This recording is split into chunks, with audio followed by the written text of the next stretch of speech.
Now, the subject I'm going to talk about this evening is landlords.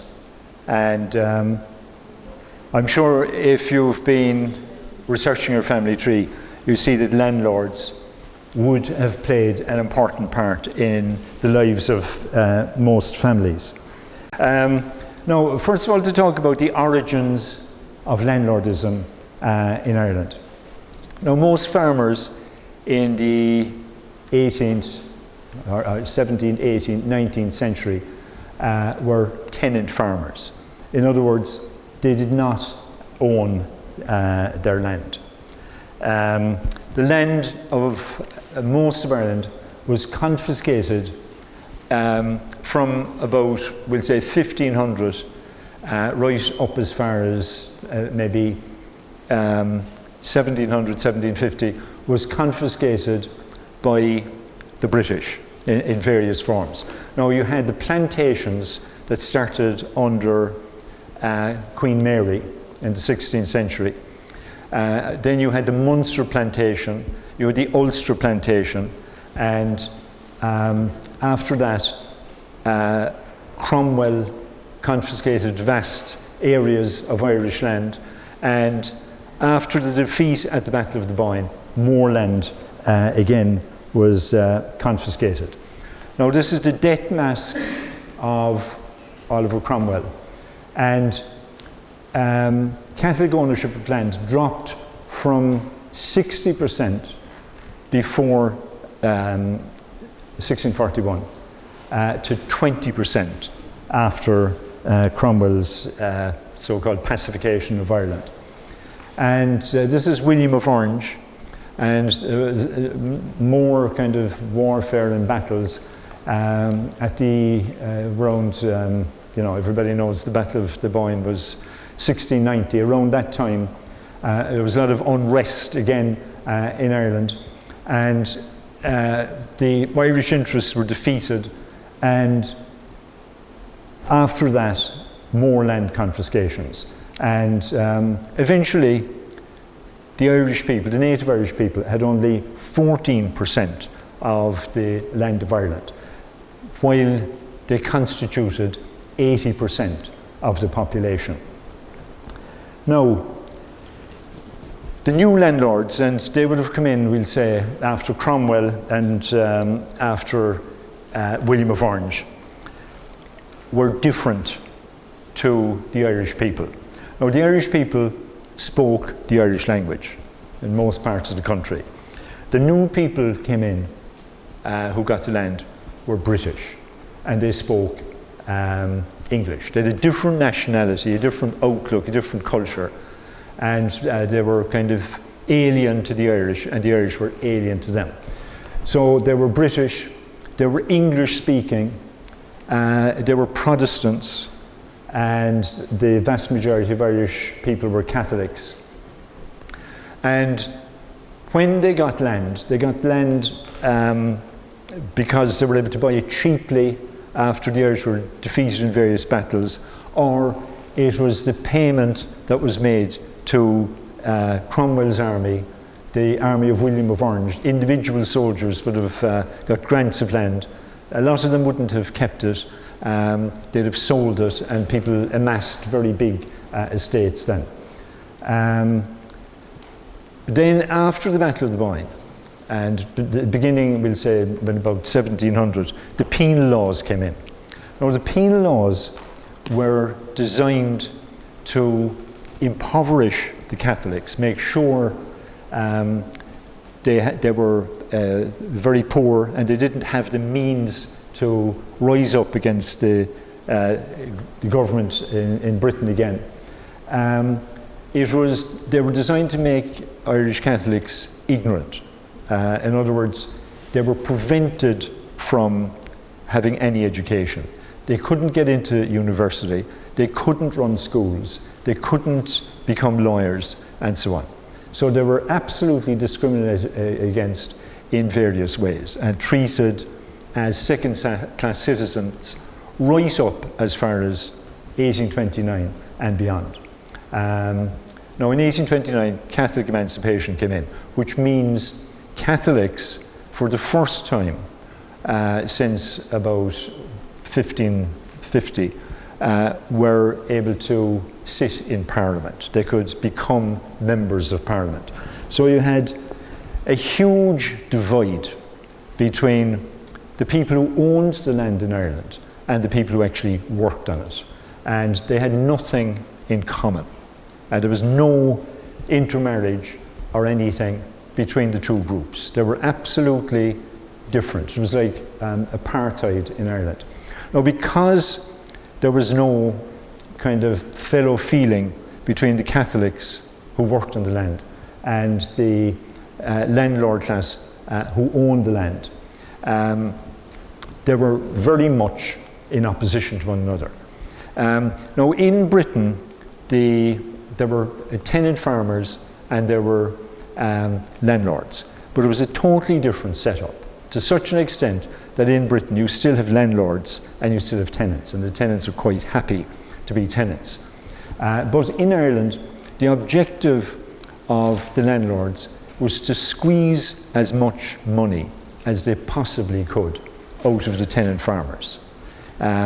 So the tenant farmers were basically just barely able to survive. And if the landlord ever suspected that a tenant had money, the rent would go up straight away. Now, for instance, right up to modern times, there was a kind of a tradition to have a dung heap outside a farmhouse or in the middle of the farmyard. And this was simply to give the landlord the impression that they had no money. And some people might have read the Mushkil Féin by an Tahar O'Leary, and he said he remembers when he was a small child that the landlord came into the house, and he was a big, heavy, imposing looking man. So he called the child O'Leary over to him, sat him up on his knee, and he said, "No, did you have meat to eat lately?" And a lot of the neighbours were in as well, and the child said, "Oh, yes, I did." And he said, "And what did you have?" And he said, "I had a tiny little bit of a goose when it was Christmas." And they were all delighted then, because Christmas was 6 months behind them. So they'd established that they were impoverished, they weren't eating meat, and so on. So all that kind of thing was going on. And so you can see the importance of the landlords from that point of view. Now, landlords are worth researching then, because landlords would have kept some kind of records of their tenants, and they would be of interest in themselves, to the extent that a landlord really had huge power over the tenant farmer. Now, I remember looking up or finding information about the landlords that my great-great-great grandfather would have had. They were the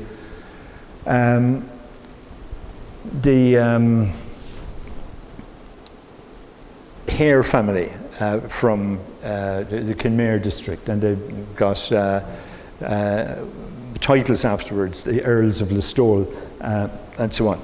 Now, these people, my great-great-great-grandparents, had a lease on a piece of land. They were leasing, it was a large farm that they were leasing.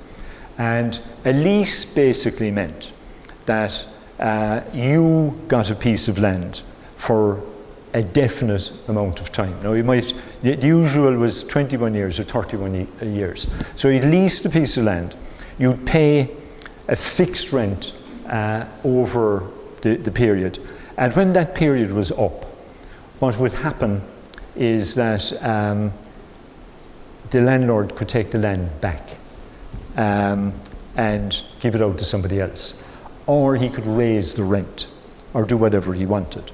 And what the Earl of Listowel used to do, and this would be very common around the country, he'd advertise in the local hotel that there would be an auction for leasing land in the hotel and such a date.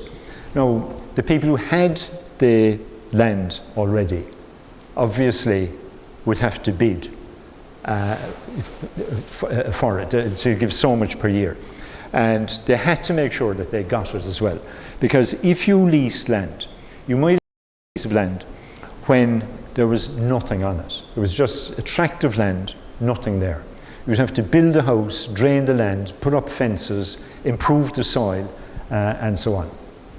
And you'd spend maybe 30 years doing that. When the 30 years were up, the landlord could just tell you to go, that he didn't want you anymore, or he could put up the rent, or he could do whatever he wanted. So what the Earl of Listowel used to do is he put it up for rent. You would go along, and basically what you were doing is you were putting up your own rent. You had it previously for, we'll say, £40 a year, or maybe a pound per acre.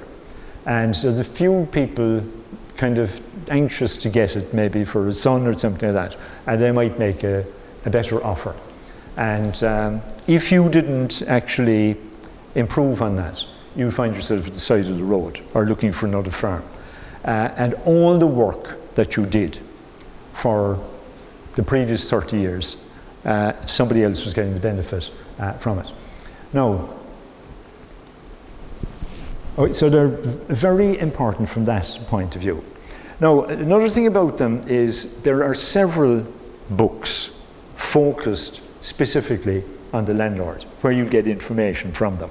And one of them was this book called A Genealogical and Heraldic History of the Commoners of Great Britain and Ireland, enjoying territorial possessions or high official rank, but uninvested with heritable honours. And it's a very long title, but the book is normally called The Landed Gentry of Ireland.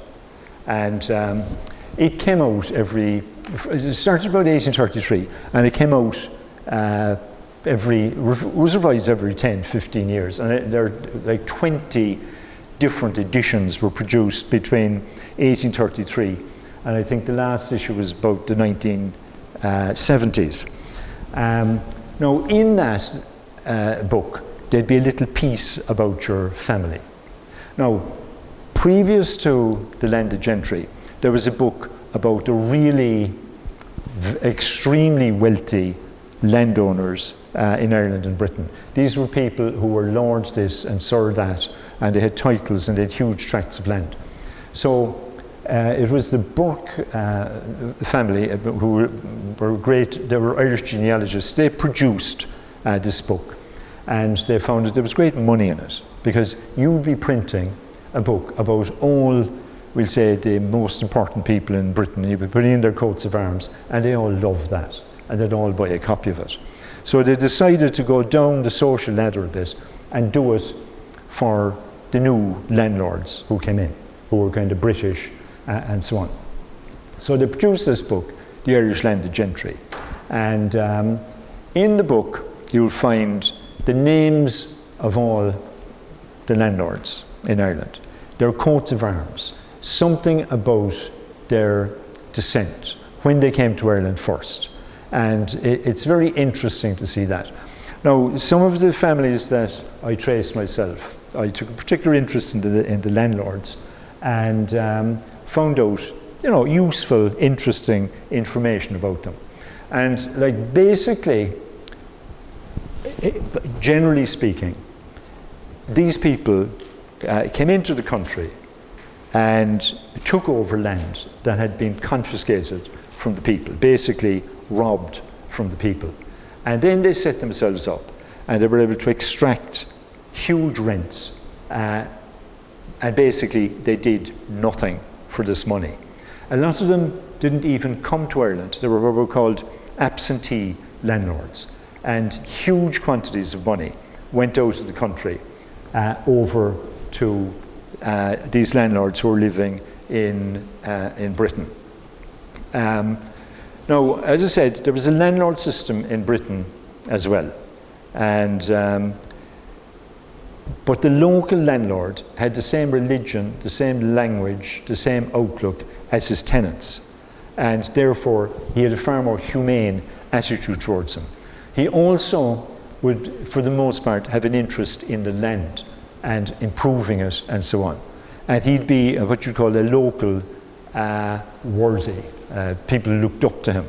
And he'd be the fella who'd go along to the village fete and judge the turnip competition and the flowers competition. And he'd been a popular individual in the area. Now, in Ireland, for the most part, the landlords were tyrants and basically parasites. And when you look at this heraldic book that they produce, now obviously that tries to show them up in the best possible light. Now, this is the cover or the title page of the Landed Gentry of Ireland, the 1912 edition. And it's the most important edition of the book for this reason, that in 1912, that basically was the last roll call of landlords in Ireland. Things were getting hot for them at that stage. Now, first of all, by constant pressure, the Irish Land League under Michael Davitt had managed to get what the tenants were looking for a very long time. Their campaign was for a thing called the 3 Fs. Now, the 3 Fs were fair rent, fixity of tenure, and free sale. Now, what that meant basically is the landlord could no longer decide what the rent was going to be. There was the Land Commission set up in Dublin, and they'd send inspectors out, and they'd come up with a rent that was based on particular principles and was an attempt to be fair to both sides. So the landlord could not decide the rent. Now, fixity of tenure meant that as long as you paid your rent, the landlord could not get rid of you. Now, you could pass the landlord now and spit at him if you wanted, and he couldn't kick you out. You were safe there. And there was no longer the kind of touching the forelock and bowing down to the landlord. You were a bit more independent. And free sale meant that if you decided you were going to emigrate, you could sell your interest in the farm. In other words, you'd say, the condition of this farm is due to me, and I'm going to sell it. Now, it's not my land, but I'm selling my interest in it. And you could sell it to anybody you wanted, and he would come in to the farm under the same conditions that you had with regard to rent. Now, the landlords did not like this, obviously. They were no longer very powerful people in a district. Now, the other thing about it is in 1898, local government came in. Now, previously, all of this kind of development in an area, the looking after of roads and drainage and so on, was decided by what was called the grand jury, which was a combination of landlords and legal people in the area, and they could charge everybody a fee for that. But now the county councils and other smaller councils were set up right throughout the country. People were elected to them, and you wouldn't find very many landlords being elected. This was the ordinary Irish people were elected to those. And then, at the beginning of the 20th century, the tenants got the opportunity to buy the land from the landlords and become owners of it and to be shut of it. So the landlords saw the writing on the wall and started selling their land to the tenants and started going off to other countries, taking their money and running at that stage. And another thing that happened shortly after 1912, when this edition came out, was that the First World War broke out. Now, all of the landlords would have been basically British. That was their attitude, that they were British, they were only living here, and their seat was here, and so on. So huge numbers of them joined the army, and huge numbers of them were killed. And the so-called, they were known as the Protestant ascendancy, or the ascendancy. And that kind of did damage to them. And when the Free State was set up in 1922, they were totally banjaxed after that. And the number of them kind of going abroad increased hugely. And, you know, the people were shut of the landlords at last. No, but as I said, they are of interest to the Irish people. Knowing about them is something that is worth researching for your family tree. Now, this is the introduction given by John Burke, who produced this edition. In the revision of the pedigrees, there will be found a number of important alterations. Some of my most vehement correspondents seem to fancy that Burke is edited by Hans Andersen. That really is quite a mistake.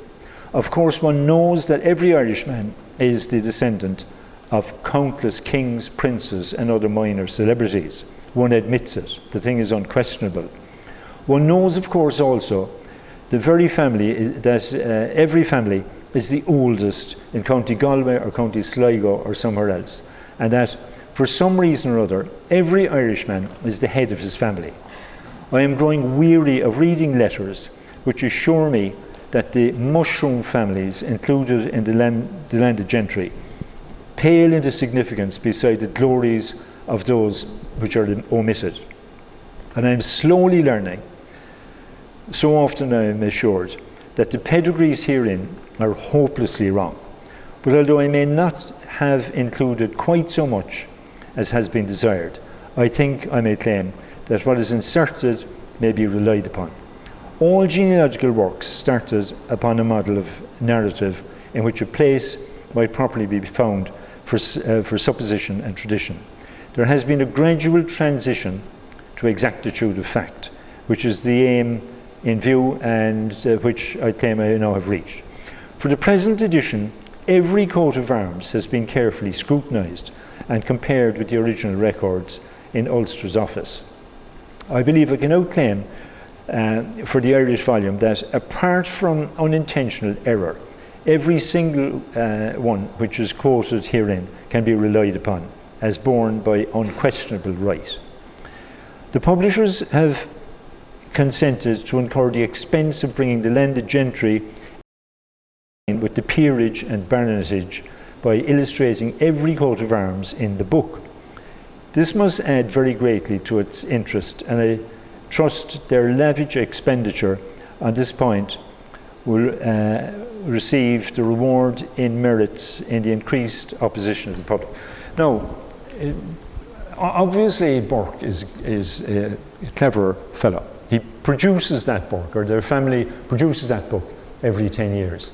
And because the Irish landed gentry are kind of consumed with snobbery and with a sense of superiority, they really love this. Their coat of arms, their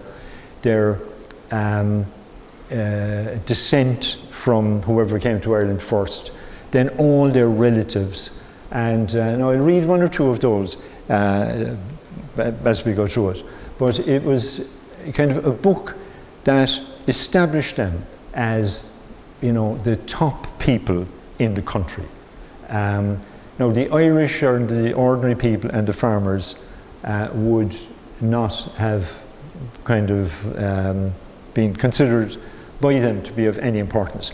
Now it is important as well that to know that their children would have all intermarried with one another, not outside the Protestant ascendancy. And you know, people often talk about pull, and that you give a leg up to a member of your family, you get him in sort of not by the normal route, but you make sure that he gets a job. Now, all the jobs were open to the children of this particular group. Now, a lot of them went into the army and got into high positions there. They took obviously all the positions in the Church of Ireland, and some of those positions were very lucrative. They were the people who went to university and became doctors, because Catholics for generations were banned from Trinity College and other educational institutions, and because they were denied education for 2 generations, because Catholic schools were illegal. It took them 2 or 3 generations to catch up. No, but just to move on then. Now, this is an example of just one coat of arms in this book, Irish Landed Gentry. And you see all the kind of paraphernalia there. And it's the coat of arms of the Blood family. And they like to put in all the outrageous things about their ancestors to give kind of additional status. Now, if you look at the top of the coat of arms, you'll see Neptune is up there. And Neptune Blood was the founder of the family. And he was called Neptune because he was born at sea. And no, it just sounded, it sounded very good, like it gave me sort of a distinction. And the landed gentry is full of that. Now, every family is given this treatment. This is the Blood family. The eldest son, Reverend Neptune Blood, DD, born about 1595, so called because he was born at sea, ordained priest 18th March 1622-3, Dean of Kilfenora and Prebendary of Roth 27th of January 1663, JP and Vicar General of the Diocese of Kilfenora 27th of April 1676.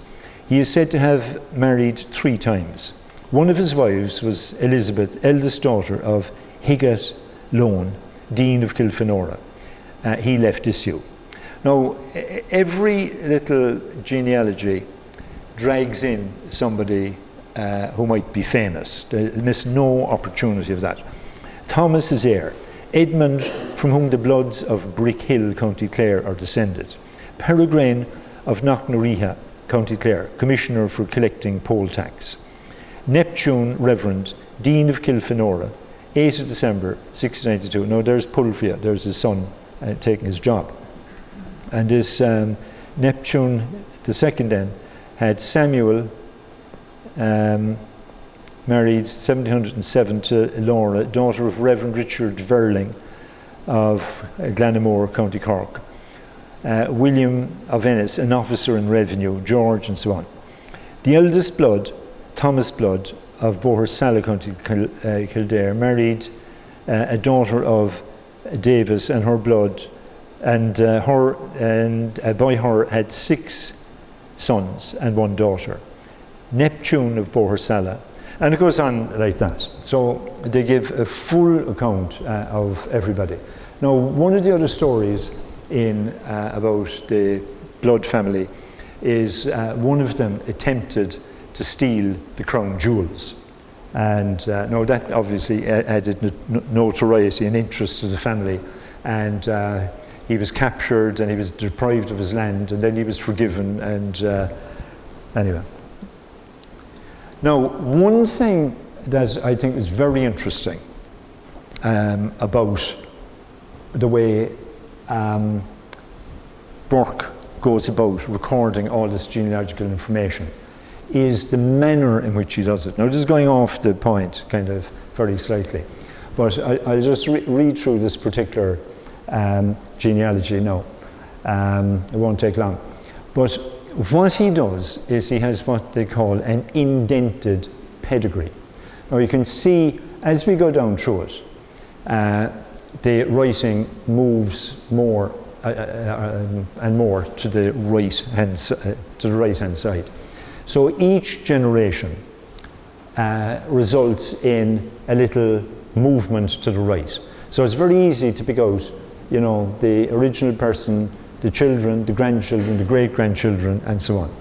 Now, the other thing that ages the book as well, quite clearly, is the way he numbers the children. All the males are numbered first, and then all from the eldest to the youngest, and then all the girls come in, and they're numbered next. Now, basically, because up to very recent times, the reason the males were numbered is because that was the order of inheritance. That everything went to the oldest male in the family. And even if the oldest male died and there were no more males in that family, it would move on to the cousins and so on. And the women are numbered. So I just have a quick read through that now. Probably can't see it very clearly there. This is the family of Lambert of Agard. The eldest son, Walter Lambert of Craigclare, County Galway, died the 17th of May 1770, and he married first Miss Hamilton and had an only son. Charles of Craigclare married 1772 Margaret, daughter of Dominic Brown of Castle Margaret. Now, the things that were in red are kind of what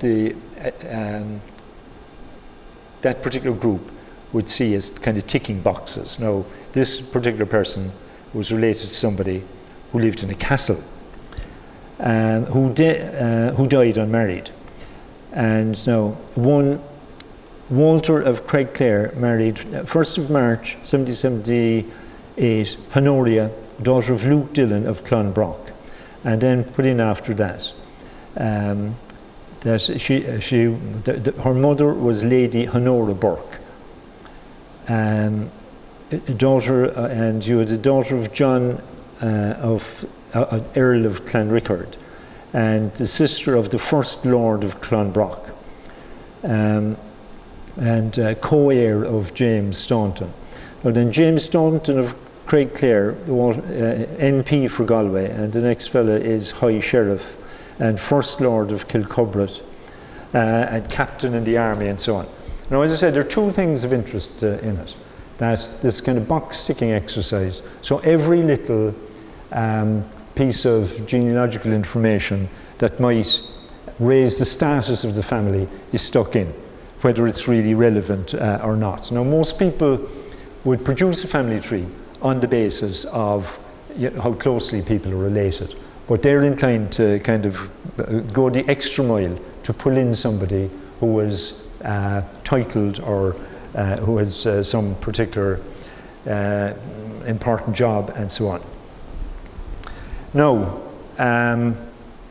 this is another family, and this is the Oliver family of Castle Oliver in County Limerick.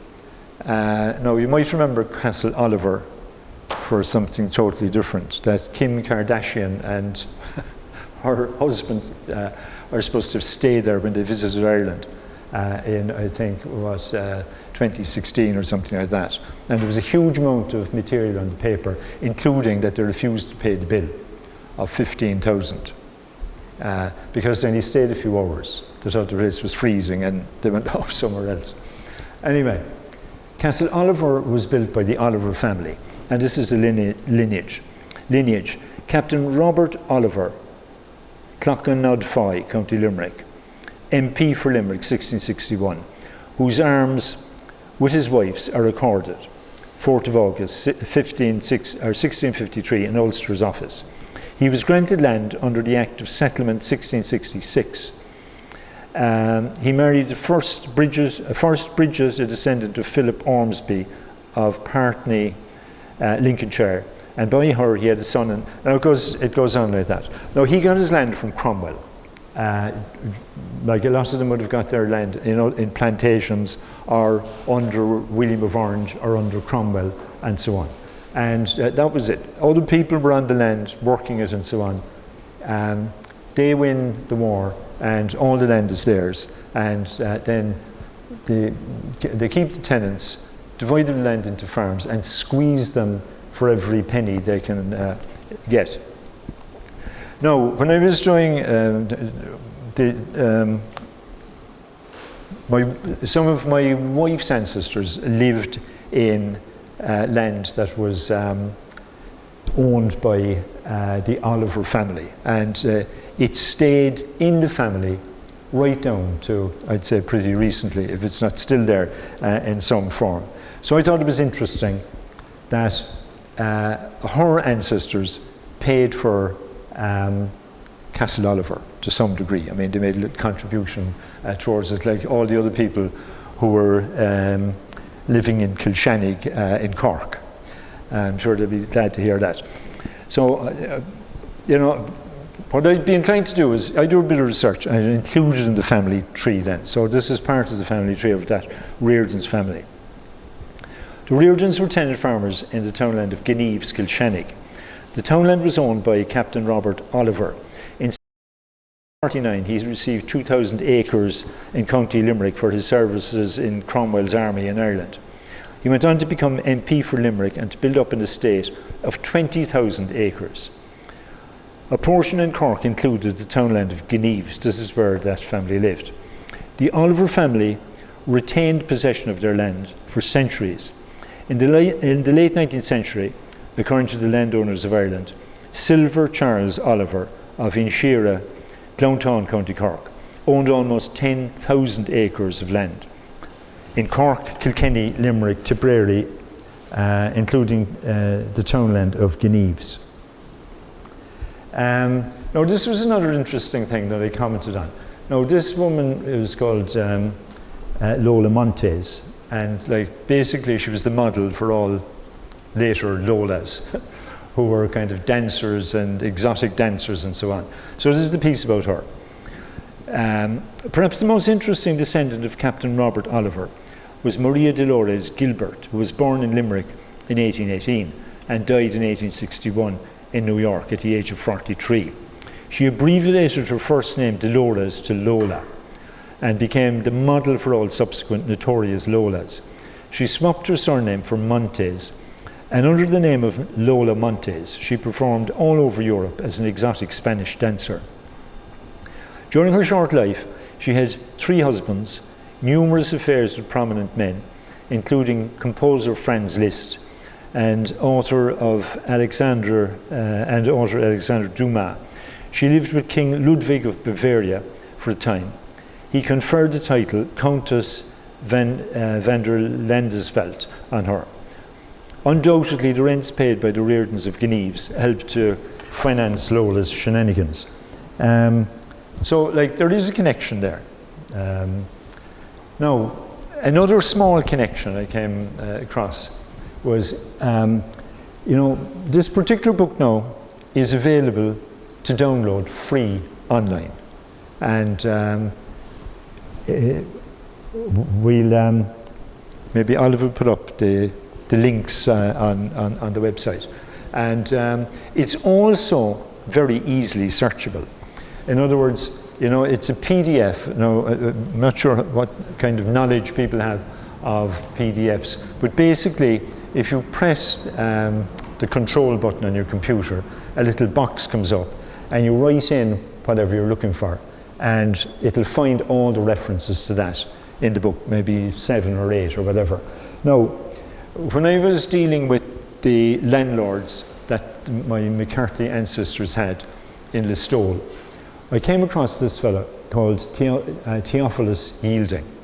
Now, he was, and like this is important for the point of view of the way the Protestant ascendancy dealt with their land. Now, he was what you call a middleman. Now, the great landlords, or the landlords that might have 20, 40, 50,000 acres, would never deal with tenants themselves. This would be beneath them. So what they do is they divide their estates into maybe lots of 1,000, 3,000, so many big kind of pieces of territory. And they'd give those to Protestant gentlemen. In other words, people who were idle and probably not capable of doing any job except squeezing money out of tenants. So what they would do is, these middlemen then would rent the land directly to tenants. And that meant the big landlords didn't have to bother about that.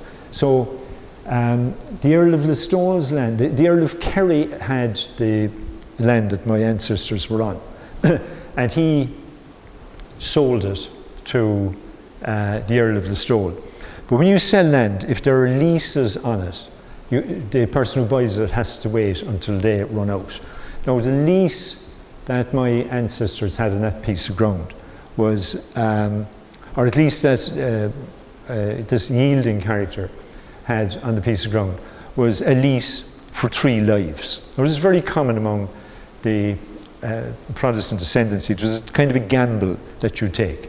Now, in other words, instead of saying 30 years or 40 years, you would say, okay, that lease will conclude when the following 3 people are dead.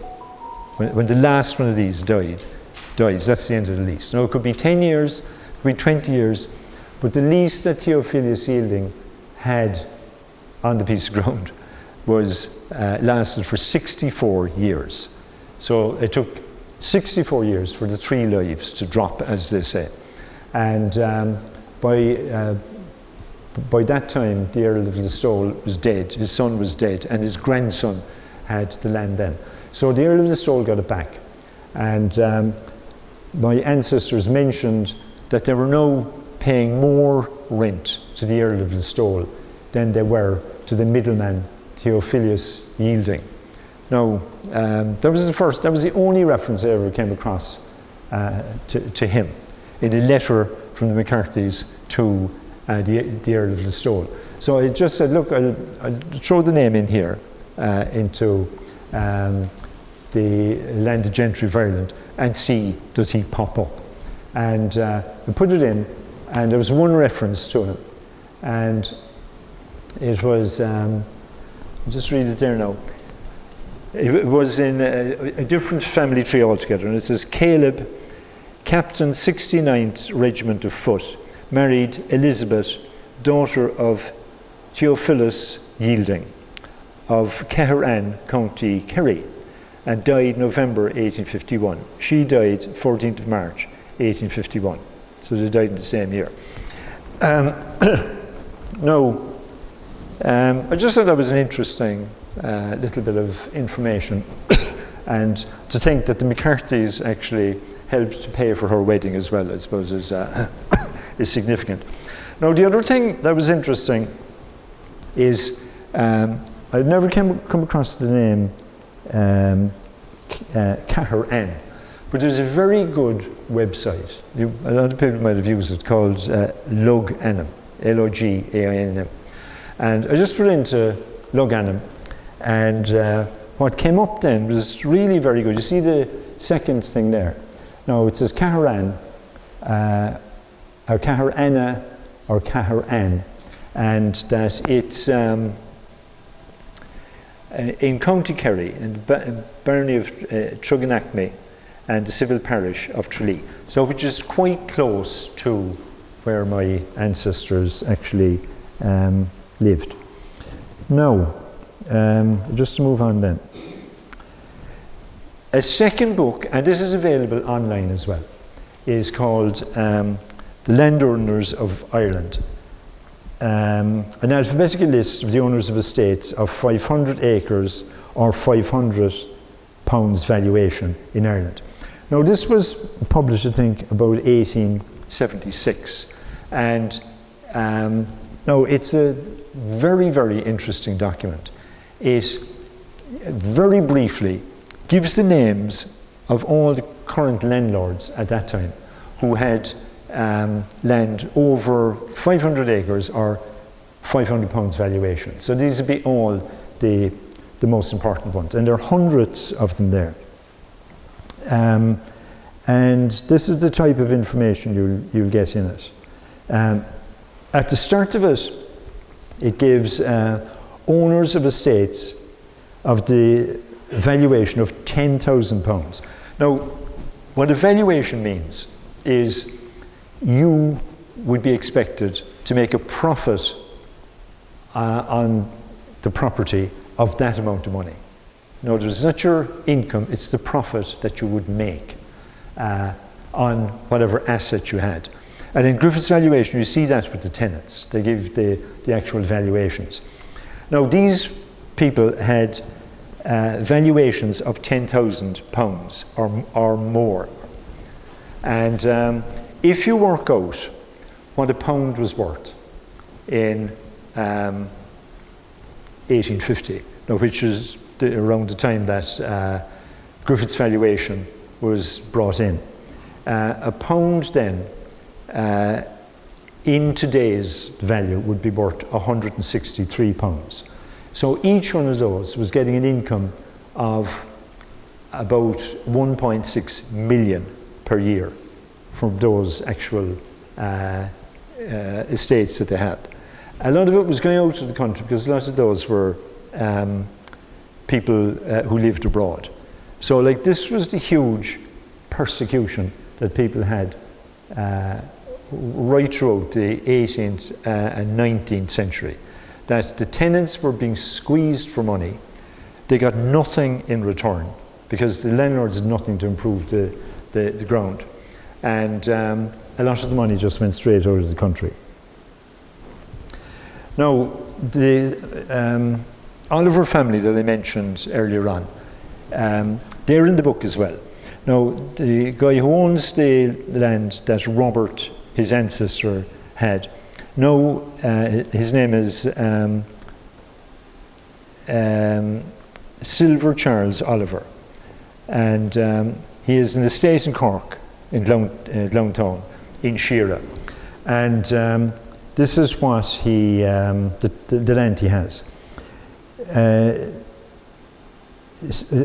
Nearly 7,000 acres in Cork, 129 in Kilkenny, 2,000 in Limerick, and 849 in Tipperary. He has just under 10,000 acres, 9,872. Now, he would have made about 580,000 per annum there.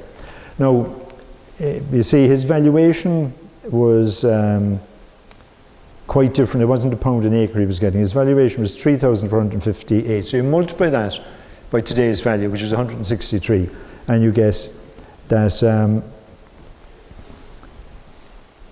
you get 580,000 he was getting, basically for nothing. And down at the bottom then you see that the annual income from the estate with a valuation of 10,000 acres would be 1.6 million. Now, just to finish off, as I said, that book is available online free as well. And just to finish off then, there's another book that the landlords feature in the lot, which is available free online as well. And that's called the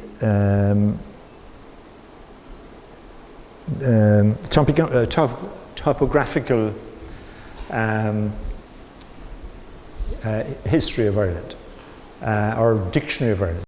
Now what it does is it lists every single civil parish in Ireland. There are 250 of them, or sorry, 2,500 civil parishes in Ireland. And he gives a description of each one. And that book was written in 1833. Very useful background for family history. And a lot of the time he talks about the landlords as well. He visits the landlords and he talks about what they're doing in the area and that sort of thing. An interesting book. Now, it's not something that you'll read right through. It's in 2 huge volumes. But as I said, you can download it from the internet, press a button, it's there on your desktop, and then you can search through it as well in whatever way you like to find out something about, you say, a person or a place that you're interested in. Now, one of the problems with it is that the spellings of the parishes would be quite different in the book. There'd be double letters instead of single letters here and there. And what you basically need to do is, if you can't find it by going to control, search, and putting a name in, the parishes are actually in alphabetical order. So you can run through all the parishes, just scroll through them quickly. if you can't find it by the fast method I was saying there. Now, just the final look at this thing. This is an example of, it's not a very good one, but Kilcara was a parish I was interested in. And that it wouldn't be the modern spelling of Kilcara. There wouldn't be two R's in it. But this is the type of thing you get. Kilcara, a parish in the barony of Clanmorris, County Kerry, and province of Munster, 5 miles southwest from Listowel on the rivers Brick and Feel, containing 1,109 inhabitants. It comprises 2,912 statute acres as plotted under the Tithes Act, of which 1,280.5 consists of good arable land, 891.5 of coarse pasture, and 740 of bog. Limestone abounds, and in some places approaches to marble. It is generally burnt for manure, for which purpose sea sand brought from Cashan Ferry is also used. The state of agriculture is gradually improving. The living is a rectory and vicarage in the diocese of Ardfert and Ahado, and in the patronage of R. Hickson, Esquire. It is held by faculty with the vicarage of Dua. The tithes amount to £96, 18 shillings, 5.5 pence. And there is a glebe of 12.5 acres, subject to a rent of about 1 guinea per acre. In the RIC, or the RC divisions, this parish forms part of the union or district of Kilcash. Now, the Catholic Church was still pushed down at this stage, even though the penal laws were not as severe. But he doesn't talk about the Catholic parish. Only the Protestants had parishes. This was a district, this union or district. No, that's it. Come to a sudden end. Now, they are the actual links to get the 3 books there. So you have the Landed Gentry of Ireland, a topographical dictionary of Ireland by Samuel Lewis, and the Landowners of Ireland by a man called D.H. Hussey de Burgh. And